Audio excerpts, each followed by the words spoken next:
Hey everybody, and welcome to Sensation and Perception. My name is Alex, and I'm going to be your professor this semester, spring 2023. I'm really excited to work with you. I noticed in the roster I saw a lot of very familiar names, which is fun, but I also saw a lot of names that were unfamiliar, which is also just as fun, kind of getting to know you through your work and through your discussion posts and stuff like that.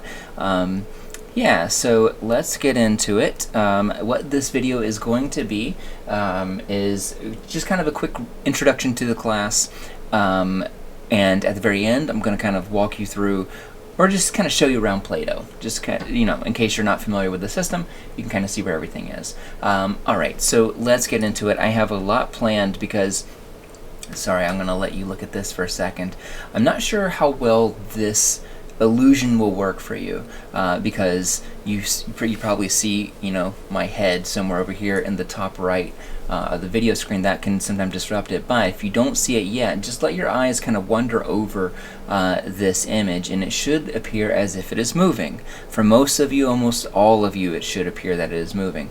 If you think this is a trick, you can pause the video and you can still look at it and you'll see that it is still moving. This is just a still image. However, our brain is perceiving some kind of motion here. So this class is all about how is it that our eyes are able to pick up the signal, turn that into neural information, communicate that to our brain translating it into perceiving this to be motion, and then we understand that it is motion. That's what this course is all about. It gets really complicated, and that is why this is one of the basic process courses of the psych major, along with adaptation, animal behavior, cognitive psychology, and things like that. So we're going to be talking a lot about the brain. Alright, so what I want to do in this first video is kind of give you an introduction to the class, talk a little bit about what your assignments will be, so you have an idea of what the class will be like once we really start. We're not really starting this week, we're going to be starting next week in full. This is just kind of an introduction week. But basically, I want you to get comfortable with it so that starting next week we can hit the ground running. Alright, so in this slide, I'm also teaching this class in person. And so this is the same presentation that my in-person class is going to see, and I have like a full hour with them, and I will open up these video links and show them to to them and stuff like that. I'm not able to do that necessarily online, but I absolutely invite you to check this video out. It is very, very cool. A very cool optical illusion where you will see what appears to be this straw dancing in and out of this windowsill. Let's see if I can get this moving. So this is another optical illusion. It looks an awfully lot like these little stick figures are moving, right? But again, what I encourage you to do, the only thing that's changing is the color. The actual location of these things are not changing, with the exception of maybe this guy over here in the bottom right. But if you were to hold your finger up to any of these while it's playing, you'll see that that spot does not actually move. It's the illusion of movement from this color that our brain is perceiving. So, wait a second. So you're telling me that visual details can cause the illusion of movement, but also colors can induce that feeling of movement? That is right. That's what I'm telling you, and we'll learn more about that in chapter 8. Alright, next slide. This may be a little bit before your time. I remember people debating about this dress in, what year would that have been? That would have been 2015 or so. But basically, this dress, some people perceive this dress to be blue and black. Some people perceive it to be white and gold. And the fun thing about this is that if you perceive this dress as blue and black, it's really hard to understand how anybody could see this as white and gold. And if you see this as white and gold, it's hard for you to perceive how anybody could see this as blue and black. People get very intense about this and debate about it, and it's a lot of fun. We'll talk more about why it appears different and what the actual answer is in chapter 5. Here is another impression of movement just from colors moving. So again, if you put your finger up on any of those, bars or that circle, you'll see that it's not actually moving, but the color gives it the impression that it is moving. Alright, here is another fun one. This one you'll need to have some headphones for, but this was in 2018. A meme was passed around where, this is before TikTok really took off, so this is like on Instagram, where people would vote, do you hear the word Yanny or the word laurel? And so you'd have two people hear the exact same sound and be utterly convinced that the sound they are hearing is the word Yanny or the word laurel. We'll talk more about why that happens in chapter 11 when we talk about speech perception. Here is another quick example. I want you to focus your eyes right here on the dot in the center. So just let your eyes focus on that part. You can already surmise this is the American flag, but the colors are a little bit different, right? So I want you to just keep looking at that black dot, let your eyes soak it up, and then when I move it, when I take it away, I still want you to just keep looking straight ahead. And now you should see a vague, ghostly American flag with the correct colors on this totally blank white screen. So we'll talk about color after effects. There we'll also be talking about motion after effects. This is another one of those that I can't really show on video, but I highly recommend. It's one of my favorite videos to show in the classroom. If you have any kind of epilepsy or any kind of photosensitivity, beware, because there's lots of bright details that are shining different colors. Alright, so that was a lot of stuff that we went over, a lot of it visual in nature, but kind of understanding why these things works is a lot of what this class is about. We're going to be looking at what sensation is, what perception is, how they are different. We're going to be looking at how our eyes are able to see things in front of us. We're going to be looking at how ears are able to detect the presence of vibrations in the air around us, which is what we call sound. We're going to be talking about why we get car sick. We'll talk about why we know that some touches are okay and some are painful. So for example, if I were to rub your back, that probably feels good, but if I were to apply that same pressure on any other part of your body, why does that hurt? Why is it that in some spots we're ticklish and in other parts we are not? So we'll be talking about that in chapter 13. Yeah, 13. We'll be talking about how we are able to detect chemicals in the air, which is what we refer to as smell or olfaction. And we'll be talking about how our tongues are able to tell us how nutritious a piece of food is. So we are going to be talking a lot about a lot of different things this semester. And through all of our different senses and things like that. We'll also be introducing something called signal detection theory, which is kind of a way of analyzing data that is ubiquitous in sensation or perception research. So we'll talk more about that in chapter 1. So this class is going to feel like biology, it's going to feel like anatomy, it's going to feel like physics, and it's going to feel like chemistry, and it's going to feel a little bit like philosophy too, and occasionally it will feel like psychology. I used to get a lot of feedback for this course that say, well, Professor Daniel, this was a cool course, but it didn't really feel like psychology, which always made me a little bit sad, because I think one of the fun things about psychology is how much of what we do, or maybe to actually rewind this a little for just a second, how everything we do is behavior, right? Everything you do is a behavior. So you can see, you can hear, you can taste, you can smell, you can hold your balance, you can pick up a cup of coffee. All of those things are behaviors and deserve to be studied and understood. And so this course is going to be kind of looking at a lot of behaviors that we don't normally think of as behaviors, but are definitely things that you as a psychology major may be interested in. All right, so as you may have gotten, you may have gotten an email from me earlier a few weeks ago about this, but our textbook, you can find it here. This is the 6th edition, so this is the newest edition.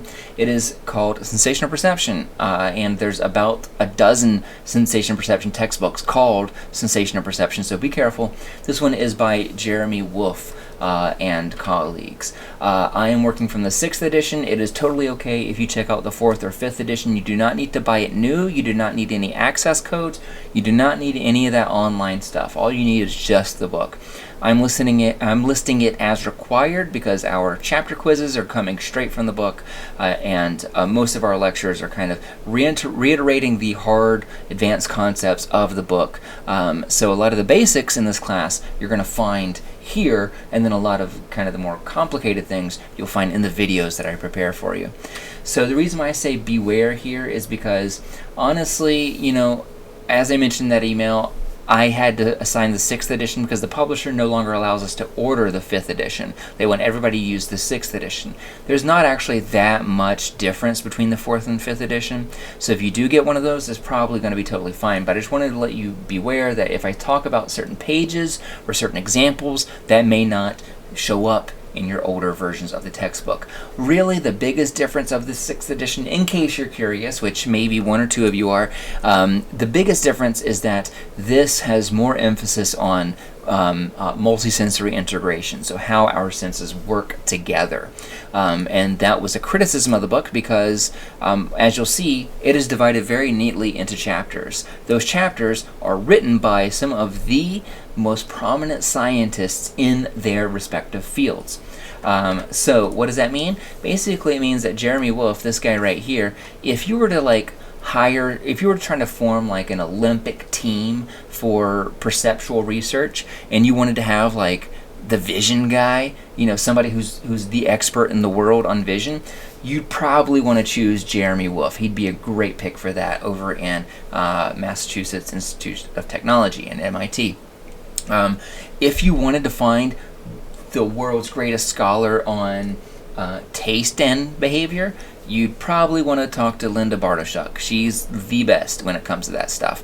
Roberta Klatsky, amazing when it comes to sound. So basically, these people that are here are some of the most prominent, most respected scientists in their field, which is really, really cool because you can count on this book being accurate and being very thorough and very detailed. All right. So that's the quick rundown of this book. If you have any trouble procuring a book, let me know. Don't go this whole semester without a book. I might be able to work something out with you. Maybe you can borrow one of my old copies or something. I don't want you to go without it. Some people have tried doing that and they make like a C in the class and they tell me, oh, I would have made an A if I had the book. Don't be that person. Let's talk about it before it gets like that. All right, so as I tell all of my classes, this class is going to be a lot of work. There's going to be a lot of assignments. You can expect an assignment every single week, actually 2 assignments every single week, and actually in many cases more than that. The reason for that, though, is because there are multiple grading opportunities in this class. I am somebody who, when I was a student, I would always do really, really bad on my first big exam of each class. And it's because I needed a chance to kind of figure out how to prepare for each exam, for each class. Is different for each instructor, as you know. And so this class is to help people that were like me. So if you typically don't do well in the first exam, or if you do bad on most big exams, this class has lots of small assignments that you can use to kind of show me how much you know and how much you've learned this semester. These assignments, which are going to be like, some of them are going to be quizzes, some of them are going to be discussions, they are all kind of designed to get you thinking about the material in new and different ways. And I try to be as fair as possible when it comes to asking questions. I don't like to ask nitpicky or tricky questions. So you're not going to get, questions about dates, for example, in this course. Or I'm not going to ask you, who was the scientist that said this? Instead, I think it's more important that you know what that scientist said and not who exactly said it. Every assignment is going to be due Sunday before the end of the day, so always Sunday by 11:59 p.m. The way that I see this class, and this is my little pep talk that I give all my classes, is that I kind of see my job at Westfield as like a coach. That basically we are going to be on a team this semester, and if we want our team to be a good team, to do well, then I'm going to give you everything that I can so that you can succeed. Then I'm going to give you every tip, every trick, every study strategy, or or perspective that I can, or advice, so that you can do well in this class. I would love everybody to do really, really well in this class. But as you know, coaches can't actually go out and do it for them. So if you come asking me, what is the answer for number 6, I can do my best to kind of get you there to, but I can't actually answer that for you. I can't go out on the field and play for you. So that's kind of how I see our roles in this class. So if you wanted to call me coach, you can, but you can just call me Alex. That's fine too. But what I'm trying to say is that, sure, sometimes you're not going to like me because I'm the one that gives out grades in this class, but I'm not going to say I'm your biggest cheerleader, because maybe your parents are, or maybe your loved one is, your partner, your significant other, whatever, your kids. But I'm a big cheerleader for you. I want to support you. Office hours, you can find all this stuff here, also on the syllabus and on Play-Doh. The big things that I want to mention, though, is that we're online. And because we're online, that makes communication sometimes hard. It's very easy to kind of keep your head down and be anonymous when it's online. But I know a lot of students do not like that. A lot of students don't like feeling like they can't get to know their instructor. So if you are around campus, drop by, say hello. I get so excited to see students that I work with online in person. It's some of you know, because some of you have done it, where you come by and visit, and I'm just so appreciative of y'all checking in and saying hello, because as you know, it can be sometimes isolating to do these things online. The other thing that I want to mention, though, is that don't use Play-Doh to message me, to throw me stuff. Don't DM me on Play-Doh. I don't know, Instagram has a better DM system than Play-Doh does. Play-Doh's messaging system is bad. If you want to get in touch with me, the best way to do it is just through the university email. I get a notification on that on my phone, and I'm happy to kind of correspond with you in less than 24 hours. If you send it to Play-Doh, it's much harder for me to see that because it gets logged as junk mail usually. So if you need a prompt reply, you can call, or if you want to be very bold, I'm just kidding, it's not bold to do. If you want to, you can call this phone. That's my office phone. If I'm not there, you can leave a message, and that goes to my email, so I'll be able to hear what you say there. Sorry, my dog just opened the door, as you may have seen. Actually, he's going to leave now, but let me close this door 1 second.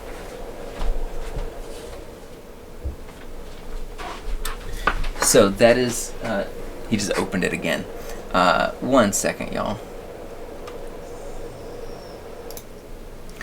Okay, I apologize for that. Right now is 7:30 in the evening when I'm recording this, which is actually my dog's time for a WALK. So he knows what time it is, and he was just letting me know that it's time for that. He's hiding beneath me right now, but you'll probably see him on camera walk by. And in a lot of the videos that I'm going to be recording this semester, you'll probably see him in the corner. There's actually one dog over there sleeping in the corner. You'll find him a lot in these videos. But you may have seen me get up. I am wearing a Mets hoodie. However, I am not a Mets fan. I bought this when I went to go see the Atlanta Braves play against the Mets in New York, because I am a lifelong Braves fan. So I just pointing that out. I don't want you to get the wrong idea here. That I'm all about the Braves.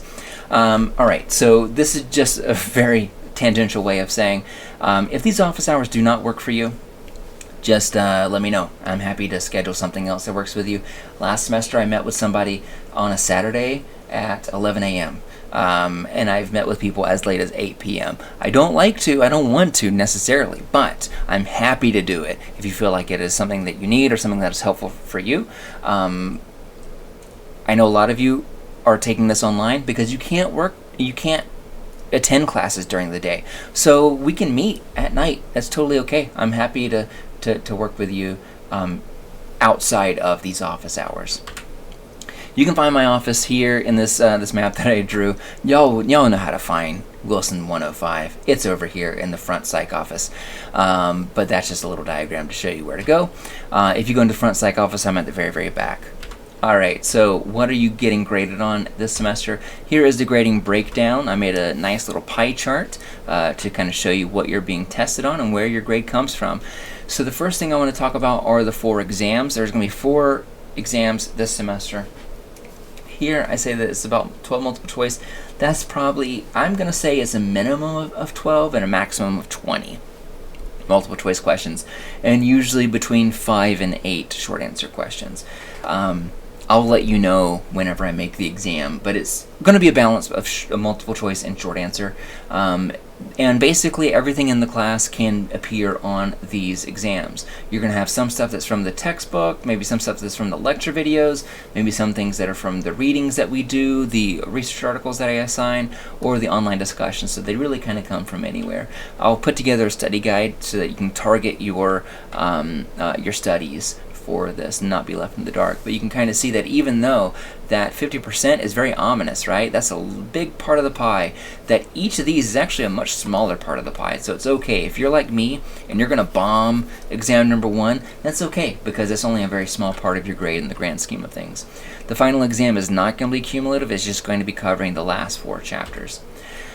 The chapter quizzes, these account for a fourth of your grade, and they are going to be all on Play-Doh. So you can take those on Play-Doh. I hope that you're going to read before you take the quizzes, because people always do better that way.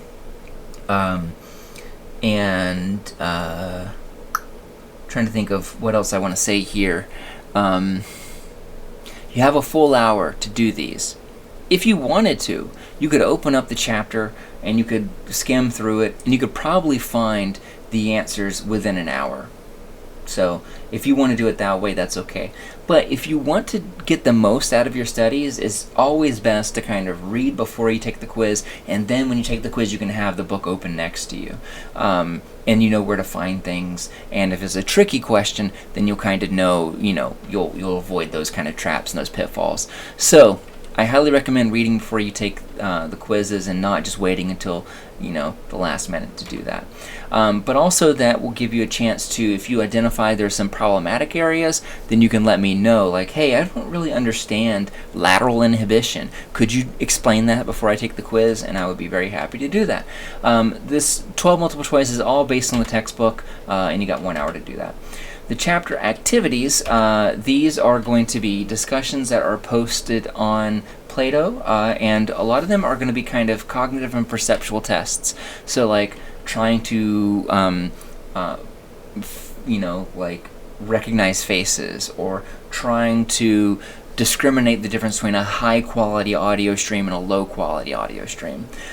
So those are going to be also due on Sunday at the end of the day. There's a full rubric on Play-Doh that talks about what you need to do to make a full grade on this, to get the most out of it. Basically, all you need to do is make a post, make it detailed, draw connections with material in the class, answer the question, and then respond to a classmate in a substantial way. I don't want you to just say like, LOL, me too, or, oh wow, when you put it that way, I never thought about it that way, because those comments don't mean anything, and you know that they don't, because I was a student not that long ago, and I made comments like that too. So if you start seeing that you start making 7 out of 10 or 8 out of 10 on those discussions, then you know that really what I'm looking for is just more effort, basically I want you to write like a college student, to like show me what you know, and that stuff. All right. What else? We got the research quizzes. There's only going to be 4 of these throughout the semester, and they kind of correspond with each exam. So the first exam is going to have a research quiz that goes along with it, and that is going to come from a research article that I'm going to assign you that is going to be directly related to that course content.